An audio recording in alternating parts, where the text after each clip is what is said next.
الحمد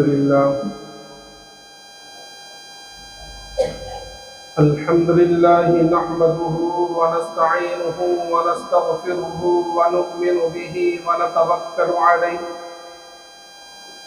ونعوذ بالله من شرور أنفسنا ومن سيئات أعمالنا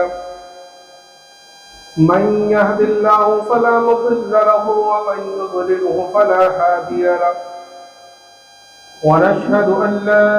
إله إلا الله وحده لا شريك له ولا نظير له ولا معين له ولا مشير له ولا مثال له ولا مثل له ونشهد أن سيدنا وسندنا وشفيعنا وحبيبنا ومولانا محمدا عبده ورسوله أما بعد فقد قال الله تبارك وتعالى في القرآن المجيد والفرقان الحميد فأعوذ بالله من الشيطان الرجيم بسم الله الرحمن الرحيم وما أرسلناك إلا رحمة للعالمين صدق الله العظيم. قبل اس کے کہ بات شروع ہو ایک مرتبہ بلند آواز کے ساتھ درود شریف پڑھ لیں. اللهم صل على سيدنا مولانا محمد وعلى آل سيدنا مولانا محمد وبارك وسلم كما تحب وترضى عدد ما تحب وترضى يا كريم. میرے محترم بزرگوں اور عزیز دوستوں، پچھلے کئی ہفتوں سے آقا مدنی محمد عربی صلی اللہ علیہ وسلم کی سیرت مبارکہ کا ذکر چل رہا ہے. اللہ کے رسول صلی اللہ علیہ وسلم کو اللہ تبارک و تعالی نے اس دنیا کے اندر رحمت للعالمین بنا کے بھیجا. آپ آخری پیغمبر ہیں، اللہ کے آخری رسول ہیں. اور بات چل رہی تھی آقا مدنی محمد عربی صلی اللہ علیہ وسلم کی سیرت کے اور آپ کی زندگی کے مکی دور کی. اور یہاں تک ذکر ہو چکا تھا کہ سن 10 ہجری میں جب اللہ کے رسول صلی اللہ علیہ وسلم کو صحابہ کرام شعب ابی طالب سے باہر آئے تو اس 10 نبوی کو اللہ کے رسول صلی اللہ علیہ وسلم کو شدید غم سے دوچار ہونا پڑا. آپ کی باہری زندگی کے آپ کے سب سے بڑے حامی اور حمایتی اور آپ کے سب سے بڑے سپورٹر جناب ابو طالب کا انتقال ہوا. آپ حالانکہ ایمان نہیں لائے لیکن آپ نے پوری زندگی کسی کو براہ راست اللہ کے رسول صلی اللہ علیہ وسلم پر حملہ کرنے کا موقع نہیں دیا. ہر طریقے سے آپ کی حفاظت کی، صبح شام اور کھلے عام. اور دوسرے جو ہے اس کے تقریباً 3 دن کے بعد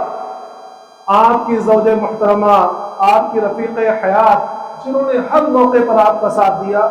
حضرت خدیجۃ الکبریٰ رضی اللہ عنہا کا انتقال ہوا. دیکھو، میں نے پچھلی مرتبہ یہ بات کہی تھی کہ دنیا جو ہے عام طور پر مردوں کی قربانیوں کو اور ان کے جو کمالات ہوتے ہیں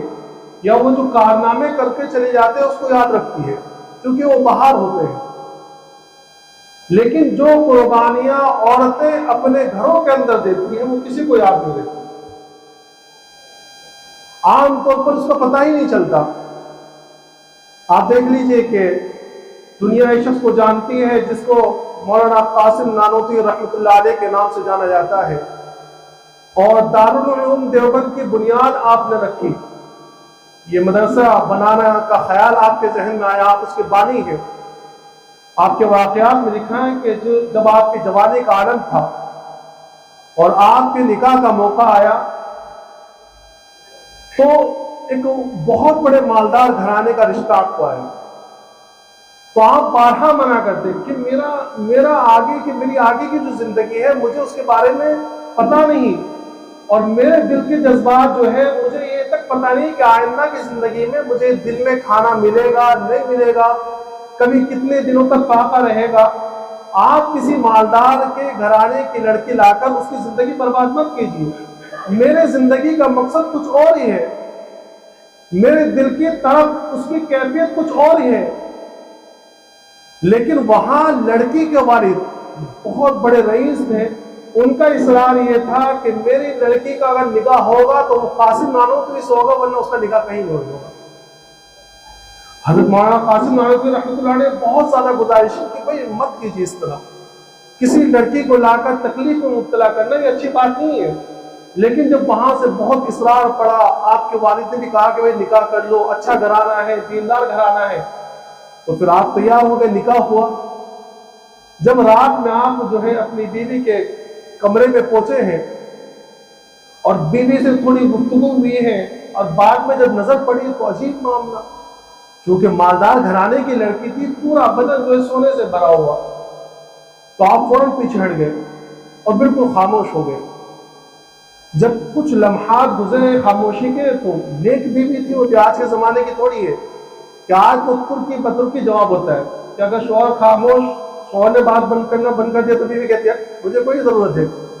تو بات نہیں کرتا، تجھ سے پہلے میں بات چھوڑ دیتی ہوں۔ مہینوں گزر جاتے ہیں، کیوں؟ کیونکہ میں اس کے پاس موبائل ہے، وہ انجان لوگوں سے بات کرنا شروع کر دیتی ہے۔ تو وہ دیندار لڑکی تھی، وہ گھبرا گئی، فوراً کہنے لگی کہ حضرت کیا بات ہے، آپ کچھ بتائیے تو صحیح، مجھ سے کیا غلطی ہو گئی، آپ کی شان میں کیا گستاخی ہو گئی، کچھ بتائیے۔ تو مولانا قاسم نانوتوی رحمۃ اللہ نے کہا کہ بات یہ نہیں ہے، تم سے کچھ غلطی نہیں ہوئی ہے، لیکن بات یہ ہے کہ میں نے پہلے ہی کہا تھا کہ تمہارے اور میرا مزاج جو ہے الگ ہے۔ آج جو میرے دل کی طرف اور میرے دل کی کیفیت بڑی عجیب ہے، اور میں جب بھی کھانا کھانے کے لیے بیٹھتا ہوں تو مجھے وہ لوگ یاد آ جاتے ہیں کہ جن کو کھانا میسر نہیں ہے۔ میرے پاس پیسے ہوتے ہیں تو مجھے وہ لوگ یاد آ جاتے ہیں کہ جن کے علاج کو میرے پاس پیسے نہیں ہیں، میں ان کا علاج کیسے کروں۔ میں تڑپتا ہوں ایسے لوگوں کے لیے، ان غریبوں کے لیے جو علاج سے محروم ہیں، ان غریبوں کے لیے جو کھانے سے محروم ہیں، ان غریبوں کے لیے جو چھت سے محروم ہیں۔ تم ایک کام کرو کہ تم وہاں بیٹھے رہو، مجھے تھوڑا سبق دو، میں اپنی بقیہ رات جو ہے اللہ کے بارگاہ میں اللہ سے مناجات کر کے گزار لوں۔ وہ نوجوان لڑکی اٹھی اور گھر کے کونے میں گئی، اور وہاں جا کر اپنے پورے زیورات اس نے اتارے اور اپنے دوپٹے میں یا ایک کپڑے میں لپیٹ کر لائی، اور لا کر اپنے شوہر سے کہنے لگی کہ یہ زیورات تمہاری نظر ہے، یہ سارے زیورات تمہارے ہیں، آپ ان زیورات کو بیچ کر ان کی رقم سے، ان زیورات کے رقم سے ان غریبوں کے لیے کھانا میسر کرا دیں، ان غریبوں کے لیے علاج کی سہولت میسر کرا دیں، ان غریبوں کے لیے چھت کا انتظام کر لیں، لیکن مجھے اپنے آپ سے جدا نہ کریں، مجھے اپنے ساتھ میں رہنے دیں، میں آپ کی پوری زندگی میں آپ کا ساتھ دینا چاہتی ہوں۔ یہ مولانا قاسم نانوتوی رحمۃ اللہ علیہ کی زوجہ تھی۔ آج مولانا قاسم نانوتوی رحمۃ اللہ علیہ کو سب جانتے ہیں، لیکن زوجہ کا نام کسی کو پتا ہے؟ لیکن جہاں مولانا قاسم نانوتوی رحمۃ اللہ علیہ کی سحرگاہی اور آپ کی محنت اور آپ کا جذبہ جہاد، آپ کا جذبہ تعلیم، یہ ساری چیزیں ہیں، وہاں حقیقت میں ساتھ میں آپ کی بیوی کی رفاقت اور آپ کا تعاون بھی اصل ہے۔ تو اللہ کے رسول صلی اللہ علیہ وسلم کو بڑے شدید غم سے دوچار ہونا پڑا کہ وہ بیوی جس نے 25 سال تک آپ کا ساتھ دیا، سمجھے، اور ہر طریقے سے آپ کی خدمت کی، جان سے، مال سے، آپ کو گھر کی ساری فکروں سے آزاد رکھا، وہ بھی دنیا سے چلی گئی۔ اور بظاہر حالات اس لیے آتے اللہ والوں کے اوپر تاکہ، حالانکہ اللہ والوں کا سارا ذہن اللہ کی طرف ہوتا ہے، لیکن ایک چھوٹی سی امید بھی جو ہوتی ہے نا کہ سہارے کی، وہ سارا سہارا بھی اللہ کی طرف سے ختم، کہ اللہ کے علاوہ کسی پر اعتبار نہ ہو،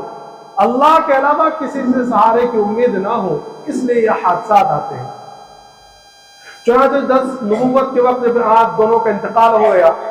تو اللہ کے رسول صلی اللہ علیہ وسلم کا بظاہر کوئی حمایتی مکہ کے اندر نہیں رہا۔ اب جب ابو طالب کا انتقال ہوا تو مکہ والوں کے اندر جو مشرکین تھے ان کو ستانے کا اور زیادہ موقع مل گیا، بہت زیادہ ستانا شروع کیا، یہاں تک کہ آپ کے قتل کی سازشیں ہونے لگی۔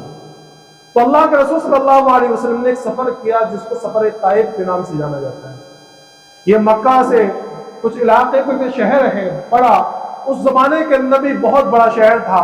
اور بڑا سرسبز شاداب شہر اور پڑھے لکھے لوگ اور آسودہ حال. یہ یوں سمجھیے کہ آج کے زمانے میں جیسے ہمارے یہاں کشمیر یا اوٹی شملہ وغیرہ ہوتے ہیں نا کہ بڑے بڑے مالداروں کے وہاں فارم ہاؤس ہوتے ہیں اور وہاں جا کر وہ آرام کرتے, تو مکہ کے لوگوں کے بھی وہاں طائف کے اندر باغات تھے, وہاں جا کر وہ لوگ آرام کیا کرتے تھے. مکہ کے جو مالدار تھے, سردار جو تھے, ان کے گھر ان کے باغات طائف کے اندر تھے.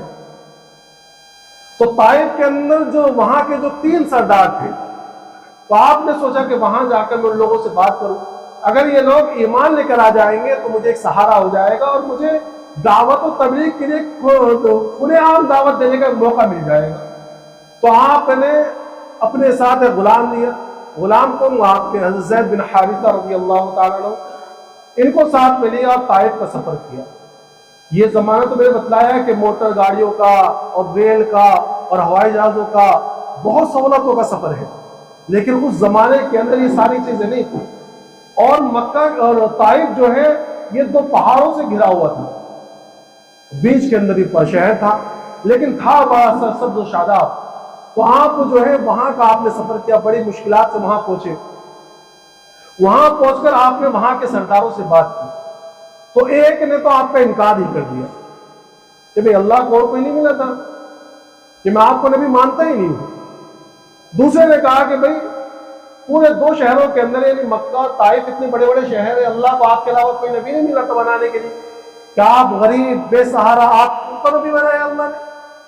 اور تیسرا جو تھوڑا بہت سمجھدار تھا, اس نے انکار بھی نہیں کیا اور نہ آپ کے اوپر ایمان لایا. وہ کہنے لگا کہ بھئی دیکھو اگر آپ سچے ہیں تو آپ کو جھٹلانا بہت بڑے عذاب کو دعوت دینا ہے, اور اگر آپ جھوٹے ہیں تو میں جھوٹوں سے بات نہیں کرتا. اور تینوں لوگ, تینوں سردار جو تینوں بھائی تھے, اٹھ کے چلے گئے. اللہ کے رسول صلی اللہ علیہ وسلم بڑے غمگین انداز سے وہاں سے اٹھے. تو اللہ کے رسول نے سوچا کہ میں عوام کو دعوت دیتا ہوں. جب عوام کو آپ نے دعوت دینی شروع کی تو یہ خبر جاسوس نے ان تک بھی پہنچا دی. تو انہوں نے سوچا کہ اگر عوام ایمان لے آئی یا اپنے دین کو چھوڑ دیا تو بھی ہماری سرداری خطرے میں پڑ جائے گی. تو ان لوگوں نے کیا کیا, ان لوگوں نے جو ہے بڑا ظلم کیا, بہت ظلم. اور کیا کیا کہ جو ہمارے آج کے زمانے میں ہوتا ہے ٹپوری قسم کے, اوباش قسم کے لوگ, کڑی پار, تو وہاں طائف کے اندر جو اوباش قسم کے, لفنگے قسم کے نوجوان تھے جن کا کام کچھ نہیں ہوتا تھا, وہ بس ایسے ہی پھرتے رہتے, ان لوگوں کو متعین کیا کہ اللہ کے رسول صلی اللہ علیہ وسلم کو پریشان کرے, ستائے, مارے. قربان جائیے اللہ کی بے نیازی تھی, سمجھے, اللہ بے نیاز ہے, سمجھے, اللہ کو کسی کی فکر نہیں, کسی چیز کی ضرورت نہیں. ہم کبھی اس بات پر گھمنڈ نہ کریں کہ ہم اسلام لائے ہوئے ہیں, مسلمان ہیں, یا نماز پڑھتے ہیں. اللہ کو اپنے انبیاء کرام کی ضرورت نہیں ہے, تو ہماری عبادتوں کی کیا ضرورت اس کو. وہ غنی, وہ صمد ہے, سمجھے. تو ایک طرف اللہ کے رسول صلی اللہ علیہ وسلم کا وہ مقام عالی کہ اللہ نے آپ کو کیا بنایا, وَرَفَعْنَا لَكَ ذِكْرَكَ, کہ نبی جی آپ کا ذکر میرے ساتھ ہمیشہ رہے گا. جہاں لا الہ الا اللہ کی گونج ہوگی وہاں محمد رسول اللہ کی صدا بھی آئے گی. آپ کی ایک ایک چیز کی قسم کھائی ہے اللہ نے, ایک ایک چیز کی, اور ایک ایک چیز کا تذکرہ کیا ہے. اللہ کے رسول صلی اللہ علیہ وسلم کے علاوہ اللہ تبارک و تعالی نے کسی نبی کے بدن کا تذکرہ اتنے کھلے طریقے پہ نہیں کیا, سمجھے, کہ جہاں دانتوں کا ذکر آیا تو یاسین کہا, جہاں چہرے کا ذکر آیا تو وہ ضحیٰ کہا, جہاں بالوں کا ذکر آیا تو وہ لیل اذا سجا کہا, جہاں سینے کا ذکر آیا تو وہاں الم نشرح لک صدرک کہا, جہاں پیٹھ کا ذکر آیا تو الذی انقض ظہرک کہا, سمجھے, کہ جہاں راتوں کا تذکرہ آیا تو وہاں راتوں کا ذکر کیا, جہاں ساری چیزوں کا ذکر کر کے آپ کی عمر کی قسم کھائی, لعمرک, سمجھے, تو آپ کے شہر کی قسم کھائی, آپ کے زمانے کی قسم کھائی, آپ کے صحابہ کرام کا تذکرہ کیا.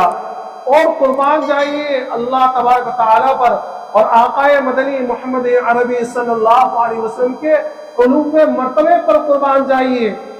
کہ سارے لوگوں کو ہوا حکم ہوا اور سارے انبیاء کرام کو حکم ہوا کہ میں اللہ، میں صمد، میں بے نیاز، میں واحد، میں احد، مجھے راضی کرو تمہاری زندگی بنا دوں گا۔ اور اللہ کے رسول صلی اللہ علیہ وسلم کے بارے میں آیا وَلَسَوْفَ يُعْطِيكَ وَلَسَوْفَ يُعْطِيكَ کہ اے نبی جی ہم آپ کو راضی کریں گے، ہم آپ کو اتنا عطا کریں گے، اتنا عطا کریں گے جب تک آپ راضی نہ ہو جائے۔ آپ کا راضی رہنا ضروری ہے۔ یہ آپ کا علو مرتبہ اور آپ کی عالی شان اور آپ کی عالی مرتبہ اور آپ کی عالی مرتبت اور وہ مقام کہ آپ کو گھر سے لے کر مسجد حرام سے لے کر مسجد اقصی سے لے کر پہلا آسمان، دوسرا آسمان، تیسرا آسمان، چوتھا آسمان، پانچواں آسمان، چھٹا آسمان، ساتواں آسمان، اور پھر وہ آسمان سے سدرۃ المنتہا اور سدرۃ المنتہا سے عرش تک کہ وہاں تک پہنچایا جہاں جانے سے جبرائیل بھی گھبرا گئے اور سدرۃ المنتہا پہ رک گئے کہ اللہ کے رسول فرمائے کہ جبرائیل دنیا میں ساتھ دیا، آسمانوں کا ساتھ دیا، اب ساتھ چھوڑتے ہو؟ فرمایا کہ یا رسول اللہ یہ وہ مقام ہے کہ اگر اس مقام سے میں ذرہ برابر بھی آگے بڑھوں تو جل کر خاک ہو جاؤں گا۔ یہ صرف آپ کا مقام ہے، آپ وہاں سے اوپر جا سکتے ہیں سدرۃ المنتہا سے عرش پر، اور عرش پر پھر اپنے سامنے، اور پھر سامنے کھڑے رہ کر اللہ نے اپنا دیدار کرایا اور گفتگو کی اور آمنے سامنے گفتگو کی اور آپس میں قرب ہوا اور آپس میں بات چیت ہوئی۔ یہ آپ کا مرتبہ ہے، ایک طرف یہ آپ کا مرتبہ ہے کہ قرآن میں آپ کا تذکرہ اور ملائکہ میں آپ کا تذکرہ اور ملائکہ سے بھی آگے، جبرائیل امین سے بھی آگے، یہ ایک طرف آپ کا مرتبہ، اور دوسری طرف اللہ کی بے نیازی کہ طائف کے اندر پتھر پڑ رہے ہیں، طائف کے اندر پتھر پڑ رہے ہیں، پتھر مارے جا رہے ہیں، اور پتھر بھی ایسے کیسے کہ دیکھو جب معمولی پتھر سے پڑتا ہے نا تو بدن نہیں پھٹتا ہے، جب ایک ہی جگہ پر بار بار پتھر پڑتے ہیں تو پھر خون نکلتا ہے، یا اتنی شدید ضرب ہو یا مارنے والے نے اتنی تیزی سے مارا ہو کہ بدن پھٹ گیا، لیکن اللہ کے رسول صلی اللہ علیہ وسلم تاریخ میں لکھا ہے کہ آپ کے بدن مبارک سے خون جاری ہو گئے، پنڈلی پھٹ گئی، کیونکہ اتنے کنٹینیو اور اتنے لگاتار پتھر برسائے ہیں، یہاں تک کہ اللہ کے رسول صلی اللہ علیہ وسلم کے ساتھ زید بن حارثہ کبھی دائیں ہو رہے ہیں، کبھی بائیں ہو رہے ہیں، کبھی پیچھے کھڑے ہیں کہ پتھر مجھے لگے، لیکن پتھر اتنے کنٹینیو آ رہے ہیں، اتنے لگاتار آ رہے ہیں، بلکہ بعض تاریخ کی روایتوں میں یہاں تک لکھا ہے کہ اللہ کے رسول نے خود کمر کر دی کہ میں مارو لیکن کم از کم میری بات تو سن لو۔ دیکھا کہ میں تم مار رہے ہو ٹھیک ہے لیکن میری بات تو سنو، لیکن بات سننے کو تیار نہیں، صرف پتھر برسائے جاتے، اور جہاں اللہ کے رسول تھک کر بیٹھ جاتے وہاں وہ اوباش آپ کو کھڑا کرتے، چلنے پر مجبور کرتے، اور جب چلتے تو ہر قدم اٹھتے ہیں اور پتھر لگتے ہیں، یہاں تک کہ اتنا خون بہا کہ وہ خون بہتے بہتے آپ کے نالین مبارک کے نیچے آ گیا اور وہ آپ کی نالین آپ کی چپل سے چپک گئی اور آپ گر گئے بے ہوش ہو کے، یہاں تک کہ حضرت زید بن حارثہ رضی اللہ تعالیٰ عنہ نے آپ کو کندھے پر اٹھایا اور لے کر بھاگے، اور نہ دائیں دیکھا نہ بائیں دیکھا، آگے دیکھا کہ ایک باغ ہے، اس باغ کے دروازے میں گھس گئے، اس باغ میں گھس گئے لے کر کہ کسی طرح بچے تو صحیح، اور گھسنے کے بعد اس باغ کے اندر لے جا کر آپ کو نیچے لٹایا، آپ ہوش میں آئے تو حضرت زید بن حارثہ رضی اللہ تعالیٰ عنہ نے آپ کے نالین مبارک نکالی، آپ کے زخموں کو دھویا اور آپ کو دکھایا، اور یہ باغ کس کا؟ باغ کسی دوست کا نہیں ہے، میں نے بتلایا نا کہ مکہ کے سرداروں کے اور مکہ کے مالداروں کے وہاں باغات ہوا کرتے تھے فارم ہاؤس کی طرح، تو یہ باغ جو ہے مکہ کے سردار عتبہ ابن ربیعہ اور شیبہ ابن ربیعہ کا تھا، یہ اللہ کے رسول صلی اللہ علیہ وسلم کے کٹر دشمن، یہ عتبہ بن ربیعہ وہ شخص ہے کہ بدر کی لڑائی میں کافروں کا جو جھنڈا تھا وہ اس کے ہاتھ میں تھا، جو اتنا کٹر دشمن، لیکن ہائے اللہ کے رسول صلی اللہ علیہ وسلم پر وہ ظلم ہوا ہے، وہ مارا گیا ہے، اور وہ حالت آپ کی کہ اس دشمن کے بھی دل نرم ہو گیا، سنیے دل نرم ہو گیا، فوراً بھاگا ہوا گیا، اور یہ انگور کا باغ تھا، انگور کا ایک خوشہ توڑا، اور پہلے تو خود لے کے جا کر دینے کے لیے سوچا، لیکن وہ عرب کی آر اور عرب کی حمیت نہ کہ بھی دشمن ہے اور ہم مخالف ہیں، لیکن چونکہ دل کے اندر رحم آ گیا تھا، وہ حالت کی دی طائف والوں نے، تو اپنے غلام کو بلایا عداس کو اور کہا کہ دیکھو وہ سامنے جو بیٹھے نا اور جو زخموں سے چو رہے، یہ جا کر ان کو دے دو اور ان سے کہنا کہ تمہیں اللہ کا واسطہ منع مت کرنا، کھا لینا۔ کہ وہ حالت کی تھی طائف والوں نے کہ آج ہمیں بولنا میرے لیے آسان، ہمارا سننا آسان، لیکن کبھی تنہائی میں بیٹھ کے تصور کریں کہ پورا شہر مارنے پر تلا ہوا ہے، سمجھے، اور میں نے بتلایا کہ وہ ذات کہ جس کے لیے دنیا بنائی گئی اس کو مارا جا رہا ہے۔ تو یہ غلام آئے اور اللہ کے رسول صلی اللہ علیہ وسلم کے سامنے جو ہے انگور کے خوشے پیش کیے، تو اللہ کے رسول صلی اللہ علیہ وسلم نے ایک انگور اٹھایا اور کہا بسم اللہ الرحمن الرحیم اور کھایا۔ تو یہ نوجوان یہ غلام جو تھے یہ تعجب میں پڑ گئے، اور کہا کہ آپ کہاں کے ہیں، کہ آپ نے کیا پڑھا؟ کہا کہ بسم اللہ۔ کہ آپ ہے کہاں کے؟ یہ یہاں کے لوگ تو یہ پڑھتے نہیں ہیں۔ تو اللہ کے رسول نے فرمایا کہ تم کہاں کے ہو، کیا نام ہے تمہارا؟ کہا کہ میرا نام عداس ہے۔ تو کہاں کے رہنے والے ہو؟ کہا کہ عراق۔ کہ عراق کے کس شہر کے؟ تو کہنے لگے کہ نینوا کے رہنے والا ہوں۔ تو اللہ کے رسول صلی اللہ علیہ وسلم کہنے لگے کہ اوہو اچھا، میرے بھائی کے شہر کے ہو۔ وہ نوجوان وہ عداس جو ہے اور زیادہ تعجب میں کہ بھئی آپ مکہ کے رہنے والے، نینوا کو تو یہ میرے سردار طائف کے رہنے والے پہچانتے نہیں ہیں، نینوا کون سا شہر ہے، آپ کے بھائی وہاں کہاں سے پہنچ گئے؟ کہا کہ کون؟ کہا کہ تم جو ہے نینوا کے رہنے والے ہو، اور میرے بھائی یونس بن متہ جو ہے وہ بھی نینوا کے رہنے والے تھے۔ کہ آپ کے بھائی کہاں کہ ہاں وہ بھی نبی، میں بھی نبی، ہمارا نبوت کا رشتہ داری ہے اور نبوت کے بھائی ہیں وہ میرے۔ تو یہ جو غلام تھے عباس کو کہنے لگے کہ آپ کیا تعلیم دیتے ہیں؟ تو فوراً اللہ کے رسول صلی اللہ علیہ وسلم نے ان کو تعلیم دی، اسلام کی دعوت دی، تو فوراً انہوں نے اسلام قبول کر لیا، اسلام قبول کر لیا۔ اب یہ عتبہ اور شیبہ وہاں دور بیٹھے ہوئے ہیں، سمجھے، دور بیٹھے ہوئے ہیں، لیکن یہاں کیا گفتگو رہی سمجھ میں نہیں آ رہی۔ تو یہ اٹھ کر جب غلام وہاں سے نکلے تو عتبہ نے کہا کہ بھئی عداس جو آ رہے ہیں بدلے ہوئے چہرے کے ساتھ آ رہے ہیں، گئے تھے کوئی اور چہرہ لے کر۔ اللہ کے رسول صلی اللہ علیہ وسلم نے ایمان کی دعوت دی، اب جب ایمان کا نور ان کے اندر آیا ہے تو چہرہ بدل گیا۔ جب آئے ہیں تو کہنے لگے کہ دیکھو کہ کیا بات ہوئی؟ کہا ایسی سی بات ہوئی اور میں نے اسلام قبول کر لیا۔ تو عتبہ نے کہا کہ اچھا محمد کا جادو تمہارے اوپر بھی چل گیا۔ تاریخ کے اندر لکھا ہے کہ جس وقت بدر کا معرکہ پیش آنے والا تھا اور یہ عتبہ جو ہے یہ عتبہ لشکر میں جانے لگا، تو یہ عداس رضی اللہ عنہ نے بڑی منت سماجت کی کہ مت جاؤ، تم نبی کے مقابلے میں جا رہے ہو،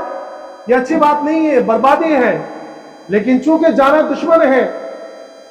تو یہ عتبہ نے اپنے غلام کی بات نہیں سنی حضرت عداس کی اور چلے گئے، اور جا کر کیا ہوا کہ یہ عتبہ بدر میں مسلمانوں کے ہاتھوں قتل ہوا ہے۔ کیا ہوا؟ قتل ہوا ہے۔ وہاں پھر اللہ کے رسول صلی اللہ علیہ وسلم کو جب سکون ہوا تو آپ نے دعا مانگی، اور ایسی دعا وہ عبدیت میں ڈوبی ہوئی اور وہ مظلومیت میں ڈوبی ہوئی، اللہم الیک اشکو ضعف قوتی وقلت حیلتی وہوانی علی الناس، کہ اللہ تو مجھے کس کے سپرد کر رہا ہے کہ میں تجھ سے اپنے کمزوری کا تجھ سے شکوہ کرتا ہوں، اپنی ناتوانی کا شکوہ کرتا ہوں، اور اپنی ذلت و رسوائی کا شکوہ تجھ سے کرتا ہوں، تو مجھے کس کے سپرد کرتا ہے؟ ایسے کے سپرد کرتا ہے جو مجھے دیکھ کر چہرے کو بگاڑتا ہے، یا ایسے دشمن کو میرے اوپر تو قبضہ دیتا ہے کہ جو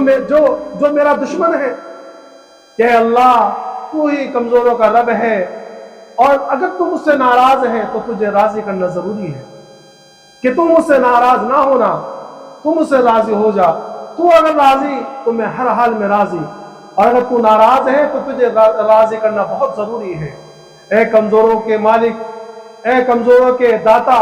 کہ میں تجھ سے ہی اپنی شکایت کرتا ہوں۔ یہ دعائیں مانگی ہیں تو آپ یہ سمجھیے کہ عرش کے اوپر اور ملائکہ میں ایک لرزہ طاری ہو گیا، ایک زلزلہ سا آ گیا، سمجھے، اور یہ دعا مانگی ہے تو ظاہر سی بات ہے کہ اللہ کے رحمت کو جوش میں آنا تھا، فوراً جبرائیل علیہ السلام آئے اور کہنے لگے کہ یا رسول اللہ یہ ملک الجبال ہے، یہ پہاڑوں کا فرشتہ ہے آپ کے سامنے، اور اللہ نے اس پر آپ کو ملکیت دے دی ہے، آپ جو چاہیں گے وہ یہ کرے گا۔ وہ فرشتہ آگے بڑھا کہ یا رسول اللہ میں پہاڑوں کا فرشتہ ہوں، آپ جو حکم دیں، آپ اگر حکم دیں تو یہ طائف شہر جو دو پہاڑوں کے درمیان بسا ہوا ہے دونوں پہاڑوں کو ملا دیں اور پورے طائف والے مر جائیں اور پورے طائف تباہ برباد ہو جائے، لیکن قربان جائیے اس رسول کے جس کو اللہ نے وما ارسلناک الا رحمت للعالمین بنا کر بھیجا تھا، اور رحمت للعالمین بنا کر اس دنیا کے اندر تشریف آوری ہوئی آپ کی، فوراً کہا کہ نہیں، کہ میں بد دعا دینے کے لیے نہیں بھیجا گیا ہوں، یہ لوگ ایمان نہیں لاتے، لیکن مجھے اللہ کی ذات سے کبھی امید ہے کہ ان کی نسلیں ایمان لائیں گی، ان کی نسلیں ایمان لائیں گی، اور ان کی نسلوں کی گردنیں میرے سامنے جھکے گی۔ اور بعد میں جب مکہ فتح ہوا تو بعد میں طائف شہر آپ کے آخر وفات سے کچھ مہینے پہلے یہ طائف پورا کا پورا ایمان میں داخل ہوا، اور ان کی نسل کے اندر محمد بن قاسم رحمۃ اللہ علیہ جیسا شخص پیدا ہوا جس نے ہندوستان میں ایمان کا نور پہنچایا ہے۔ پھر وہاں سے آپ واپس ہوئے۔ اب جب واپس ہوئے تو مکہ کے اندر داخل نہیں ہو سکتے، کیونکہ مکہ کے اندر تو آپ کے قتل کی سازش ہو رہی ہے۔ تو اللہ کے رسول صلی اللہ علیہ وسلم نے حضرت زید بن حارثہ رضی اللہ عنہ کو بھیجا کہ سب سے پہلے اخنس بن شریک کے پاس بھیجا کہ جاؤ ان سے جا کے کہو کہ مجھے امان ملے کہ مکہ میں داخل ہونے کی اجازت دلا دے۔ اس نے منع کر دیا۔ اس کے بعد سہیل بن عمرو کے پاس بھیجا تو اس نے ہی منع کر دیا۔ اس کے بعد مطعم بن عدی کے پاس بھیجا کہ جاؤ محمد صلی اللہ علیہ وسلم تم سے امان کی طالب ہے، کہ تم سے پناہ چاہتے ہیں، تو وہ تیار ہو گئے، اور اس طرح تیار ہوئے کہ خود بھی ہتھیار لگا کر آئے اور اپنے 6 بیٹوں کے ساتھ میں آئے، اور اللہ کے رسول صلی اللہ علیہ وسلم کو ساتھ میں لیا اور مکہ کے اندر داخل ہوئے، اور یہ کہتے جاتے تھے کہ بھئی آج سے محمد کو کوئی نہیں کہے گا میں محمد صلی اللہ علیہ وسلم کو اپنی پناہ دیتا ہوں۔ اللہ کے رسول صلی اللہ علیہ وسلم ٹوٹے دل کے ساتھ مکہ کے حرم کے اندر آئے، آپ نے 2 رکعت نفل ادا کی اور پھر اپنے گھر کی طرف چلے گئے۔ اس احسان کا بدلہ اللہ کے رسول صلی اللہ علیہ وسلم ہمیشہ اس احسان کو یاد رکھا۔ جب بدر کے اندر 70 کافر قید ہو کر مدینے کے اندر لائے گئے تو اللہ کے رسول صلی اللہ علیہ وسلم فرمایا کرتے تھے کہ اگر آج مطعم بن عدی زندہ ہوتے، یا فرمایا کہ اگر آج مطعم بن عدی زندہ ہوتے تو ان کی سفارش پہ میں ان 70 کے 70 لوگوں کو بغیر کسی فدیے کے اور بغیر کسی مال و دولت کے ان کو آزاد کر دیتا۔ یہ احسان کا بدلہ تھا کہ آپ چکانا چاہتے تھے، لیکن اس سے پہلے ہی مطعم بن عدی کا انتقال ہو گیا تھا۔ بہرحال اللہ کے رسول صلی اللہ علیہ وسلم طائف سے بڑے غمگین لوٹے ہیں۔ تو جب یہاں آنے کے بعد جو ہے اللہ کے رسول صلی اللہ علیہ وسلم بڑے ٹوٹے دل اور بڑے حالات میں بتلایا۔ ایک طرف تو یہ حالات تھے اور دوسری طرف جو ہے لوگ اسلام بھی قبول کر رہے تھے۔ کہ دیکھو ہمیشہ اس بات کو ذہن میں رکھو، وہ شعر ہے نا کہ اسلام کی فطرت میں قدرت نے لچک دی ہے، اسلام کی فطرت میں قدرت نے لچک دی ہے، اتنا ہی ابھرے گا جتنا کہ دباؤ گے۔ کہ جتنا لوگ یہ چاہتے ہیں کہ بھئی اسلام کو دباؤ، مسلمانوں کو دباؤ، مسلمان کو ظلم کرو تو اسلام مٹ جائے گا، کبھی نہیں مٹے گا۔ یہ اسلام کی خوبی ہے کہ جب اسلام کے اوپر مسلمانوں پر حالات آئے ہیں، اسلام اور مسلمان اتنا ہی زیادہ ابھر کر اور نکھر کر آئے ہیں۔ سمجھنا؟ تو ایک طرف تو یہ ظلم و زیادتی اور یہ پریشانی، یہ تکالیف، اور دوسری طرف لوگ اسلام قبول کر رہے ہیں۔ اسی عرصے کے اندر بہت بڑے سردار حضرت طفیل بن عمرو دوسی یہ حج کے لیے مکہ کے اندر آئے، تو جب یہ حرم میں داخل ہوئے تو مکہ کے جو سردار تھے انہوں نے فوراً گھیر لیا کہ دیکھو ایک شخص یہاں آئے ہیں، محمد ان کا نام ہے اور ان کے کلام کے اندر بڑا جادو ہے، اور جو بھی سنتا ہے وہ اپنے دین سے پھر جاتا ہے، وہ صابی ہو جاتا ہے، بے دین ہو جاتا ہے، تم ان کی بات نہیں سننا۔ تو یہ بھی ان کے جھانسے میں آ گئے، کہا کہ ہاں۔ تو انہیں ترکیب نکالی کہ اپنے کان کے اندر جو ہے روئی ڈال دی کہ نہ میں سنوں گا نہ میرے اوپر سحر کا اثر ہوگا۔ کچھ دن اسی طرح چلا۔ ایک دن یہ مکہ کے اندر حرم کے اندر جب آئے اور بیت اللہ کے اندر پہنچے تو دیکھا کہ ایک نوجوان شخص ہے، نوجوان کیا 50 سال کی عمر ہو چکی تھی، لیکن چونکہ ایک نور نبوت اور وہ آپ کی وجاہت، تو دیکھا کہ ایک شخص ہے بڑا چمکتا چہرہ، نماز مشغول ہے۔ سمجھے؟ تو پھر دل میں خیال آیا کہ بھئی میں کوئی بیوقوف تھوڑی ہوں، میں اپنی قوم کا سردار ہوں اور شاعر ہوں، میں کلام کو سمجھتا ہوں، اچھے برے کلام کو، کہ بھئی کلام کیا ہے، یہ جادو ہے، کہانت ہے، کیا ہے، میں خود سمجھنے والا ہوں، تو میں دوسرے لوگوں کے بہکاوے میں کیوں آؤں، میں خود سنوں،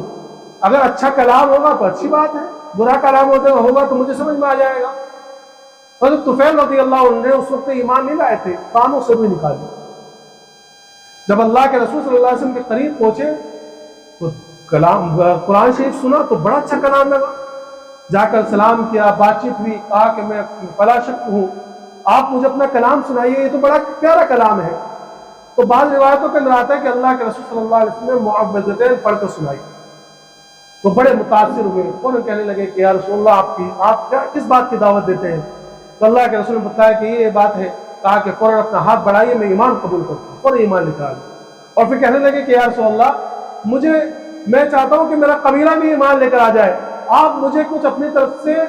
کچھ ایسی چیز دے دیجیے تاکہ لوگ میرا یقین کر لیں میرے قبیلے والے۔ تو اللہ کے رسول صلی اللہ علیہ وسلم دعا کی تو ایک بالکل ان کی پیشانی کے یہاں ایک چمکتا ہوا روشنی ظاہر ہوئی، تو وہ کہنے لگے کہ یا رسول اللہ میرے پیشانی پہ نہ ہو ورنہ میری قوم کہے گی کہ تمہارا چہرہ بگڑ گیا، مسئلہ ہو گیا۔ تو اللہ کے رسول نے پھر دعا کی تو آپ کا جو کوڑا تھا درہ آپ کے ہاتھ میں، حضرت طفیل رضی اللہ تعالیٰ کے ہاتھ میں، تو اس کے اندر ایسی روشنی پیدا ہو گئی کہ اس میں دوڑا کرتی تھی، تو یہ لے کر آپ گئے اپنے قبیلے کو دعوت دی، تو اس وقت کسی نے قبول نہیں کیا۔ پھر اللہ کے رسول کی بارگاہ میں کہ یا رسول اللہ دعا کیجئے کہ میرا قبیلہ برباد ہو جائے، تو اللہ کے رسول صلی اللہ علیہ وسلم دعا کی یا اللہ قبیلے دوست کو ہدایت عطا فرما۔ پھر واپس گئے تو پورا قبیلہ مسلمان ہو گیا، پورا قبیلہ مسلمان ہو گیا۔ اس کے بعد جو ہے سن 10 ہجری کے 10 نبوت کے اندر ہی آپ کو اسی زمانے کے اندر معراج کا سفر ہو کہ معراج پر اللہ نے کوئی بلایا اور معراج میں آپ کو مقام رفعت عطا فرمایا، اور وہ مقام عطا فرمایا کہ آدم علیہ السلام سے لے کر عیسیٰ علیہ السلام تک کسی کو وہ مقام نہیں ملا، اور اپنا دیدار نصیب فرمایا۔ اور پھر اللہ تبارک و تعالیٰ نے اللہ تبارک و تعالیٰ نے اس امت کو تحفے دیے ہیں، 3 تحفے دیے کہ سب سے پہلے تو نمازوں کا تحفہ عطا فرمایا۔ یہ نماز کیا ہے؟ یہ اللہ کا تحفہ ہے، جس تحفے کی ہم ایسی بے قدری کرتے ہیں کہ آج اگر معمولی دوست بھی ہمارے تحفے کی بے قدری کرتے ہیں تو زندگی میں بات نہیں کرتے، یا میں نے اس کو گفٹ دیا تھا، میرے گفٹ کی اس نے بالکل قدر و قیمت نہیں کی، ایسی پھینک دیا میرا گفٹ۔ اور اگر کسی حاکم کا گفٹ کوئی ٹھکرا دے تو تمہیں برباد کر دے گا، لیکن ہم اس احکم الحاکمین کا گفٹ، وہ اللہ، وہ بے نیاز، وہ رب العالمین، کہ اس نے گفٹ بھیجا، اس نے تحفہ بھیجا ہمیں نماز کا، اور ہم نماز کی کیسی بے قدری کرتے ہیں۔ دوسرا تحفہ سورہ بقرہ کی آیتیں، آخر کی آیتیں، آمن الرسول سے آخر تک۔ اور تیسرا تحفہ یہ دے کے بھیجا کہ نبی جی آپ کی امت میں سے جو شخص بھی شرک اور کفر کو چھوڑ کر چاہے کتنے بڑے گناہ لے کر آ جائے، کتنے بڑے گناہ، میں سارے گناہوں کو معاف کروں گا کل قیامت میں، کہ یا تو نبیوں کی سفارش سے، آپ کی سفارش سے، صحابہ کرام کی سفارش سے، اولیاء کرام کی سفارش سے ان کو بخشوں گا، یا اور کچھ نہیں تو جہنم میں ڈال کر ان کے گناہوں کو پاک کر کر، گناہوں سے ان کو پاک کر پھر جنت میں داخل کروں گا، کافر اور مشرک کی طرح ہمیشہ ہمیشہ کے لیے جہنم میں ہی چھوڑوں گا۔ یہ 3 تحفے دے کر آپ کو بھیجا گیا۔ یہ سن 10 سال آپ کے گزر گئے۔ جب 11واں سال ہوا تو مدینے کے کچھ لوگ حج کے ایام میں آئے۔ اللہ کے رسول صلی اللہ علیہ وسلم نے اس کے بعد میں یہ معمول بنا لیا کہ آپ حج کے موقع پر جو بازار لگا کرتے تھے وہاں جا کر لوگوں کو دین کی دعوت دیا کرتے تھے۔ ایک صحابی خود فرماتے ہیں کہ ایک مرتبہ موسم حج میں وہاں پہنچا تو میں نے دیکھا کہ ایک شخص ہے جو کہہ رہا ہے کہ اے لوگوں قولوا لا الہ الا اللہ تفلحوا، اور اس کے پیچھے ایک شخص ہے جو کہتا جاتا ہے کہ لوگوں اس کی بات مت سننا، پتھر مارتا ہے۔ میں نے پوچھا کون ہے؟ تو بتلانے والے نے کہا کہ محمد صلی اللہ علیہ وسلم ہے، اور پیچھے آپ کا چچا ابو لہب ہے جو آپ کو پتھر مارتا اور کہتا ہے کہ بات مت سننا۔ اس کے بعد آپ نے یہ طریقہ اختیار کیا۔ اسی طریقے سے بعد میں جو ہے مدینے والوں نے اسلام قبول کیا، اور بعد میں ہجرت کا واقعہ پیش آیا، انشاءاللہ آئندہ بیان کیا جائے گا۔ اللہ تبارک ہم تمام کو آقا مدنی محمد عربی صلی اللہ علیہ وسلم کی سیرت پر عمل کرنے کی توفیق عطا فرمائے۔ وآخر دعوانا الحمدللہ رب العالمین۔